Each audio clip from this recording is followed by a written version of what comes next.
বছরে দেখতেছি এই সময় মাছটা বেশি থাকে। এই বিভিন্ন পদ্ধতিতে মাছ মারে, বিভিন্ন পদ্ধতির মাছ মারে, ইলিশ মাছ সব কিছু মাছ এই টাইমে বেশি আসে। আমার কাছে খুব ভালো লাগে এই মাছ দেখতে। এই কথা কি শান্তি লাগে, বাতাস বুতাস লাগে, চলাফেরার খুব সুবিধা। গরু বছর পালি, এদিক দিয়ে খুব সুবিধা হয়। এই কারণে আমরা পদ্মা নদীর কাছেই থাকি। আমার বয়স তো 60-এর উপরে চলে গেছে বয়স।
থাকি দেশের বাইরে, তো ছুটিতে যাইছি।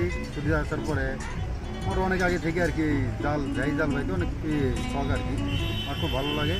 তো নদীতে এসে আর কি নদীতে খেয়াল দিয়ে শুরু অনেক ছোটের মাছ পরে আমার খুব ভালো লাগে মাছে।